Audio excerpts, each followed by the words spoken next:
दोस्तों, आज की इस वीडियो में हम बात करने वाले हैं आरएसएस राष्ट्रीय स्वयंसेवक संघ की आज़ादी में क्या योगदान रहा है।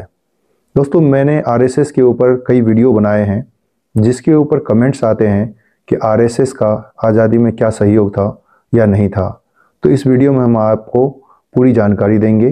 तो हेलो दोस्तों, स्वागत है आपको हमारे यूट्यूब चैनल पे।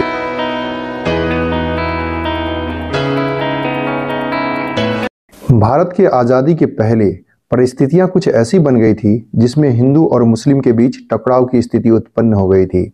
उसी के परिणाम स्वरूप राष्ट्रीय स्वयंसेवक संघ की स्थापना हुई थी। उस वक्त यह क्षेत्र नागपुर तक ही सीमित था।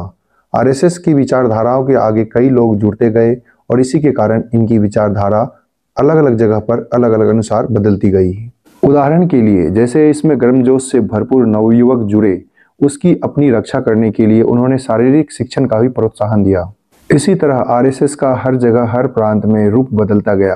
पंजाब और कश्मीर जैसे सीमा प्रांतों में आरएसएस के स्वयंसेवकों ने विभाजन के दौरान और उससे पहले मुस्लिम लीग से पनपी हिंसा के दौरान कई शिविर आयोजित किया था तथा कई बार अपनी प्राणों की आहुति देकर भी लोगों को बचाया।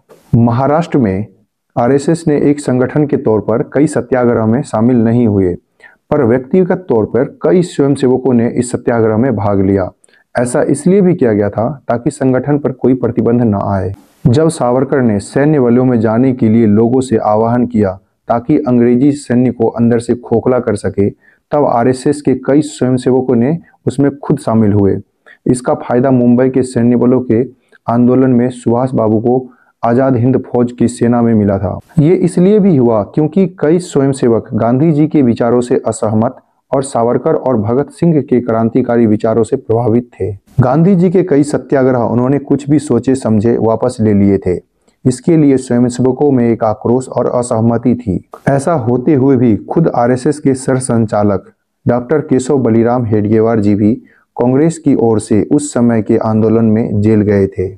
यह घटना इसलिए कही कि यह एक योजनाबद्ध तरीके से आधा इतिहास बताने का प्रयास चल रहा है। भारत के लोगों को ऐसा मानने के लिए बाध्य किया जा रहा है कि स्वतंत्रता केवल कांग्रेस के और 1942 के सत्याग्रह के कारण मिली है और किसी ने कुछ नहीं किया।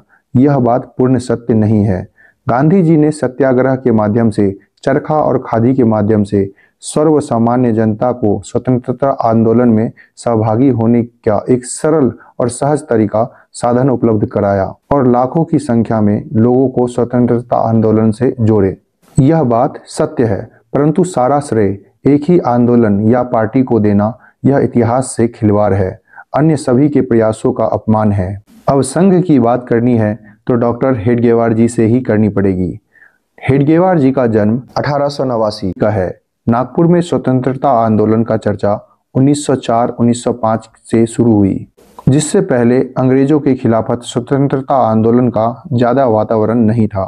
फिर भी 1897 में रानी विक्टोरिया के राज्यारोहण के महोत्सव में स्कूल में बांटी गई मिठाई 8 साल के केशव ने न खाकर कूड़े में फेंक दी। यह था उनका अंग्रेजों के गुलाम होने का गुस्सा और चिढ़। 1907 में रिस्ले सेक्युलर नाम से वंदे मातरम को सार्वजनिक उद्देश्य पर पाबंदी का जो अन्यायपूर्वक आदेश घोषित हुआ था, उसके विरोध में केशव ने अपने नील सिटी विद्यालय में सरकारी निरीक्षक में आए निरीक्षक के सामने कक्षा के सभी विद्यार्थियों के द्वारा वंदे मातरम का जयघोष करवा दिया। इस बात से गुस्सा होकर उन्हें स्कूल से निकाल दिया गया। डॉक्टरी पढ़ने के लिए मुंबई में सुविधा होने के बावजूद क्रांतिकारियों का केंद्र होने के नाते उन्होंने कलकत्ता को पसंद किया। वहां वे क्रांतिकारियों के शीर्ष स्थान अनुशीलन समिति के विश्वास पात्र बने थे। दोस्तों, आरएसएस की स्थापना का उद्देश्य आज़ादी नहीं था। यह आज़ादी से पहले की तात्कालिक परिस्थितियां जिसमें हिंदू और मुस्लिम के बीच टकराव की स्थिति उत्पन्न हो गई थी, उसी का परिणाम स्वरूप हिंदुत्व उत्थान के लिए राष्ट्रीय स्वयंसेवक संघ की स्थापना हुई थी। दोस्तों, आपको हमारी यह वीडियो कैसी लगी हमें कमेंट में बताएं। वीडियो को लाइक करें, चैनल को सब्सक्राइब करें, बेल आइकन को ऑन कर लें ताकि हमारे आने वाली वीडियो की नोटिफिकेशन आपको मिलती रहे। मिलते हैं किसी अगली वीडियो में, तब तक के लिए जय हिंद।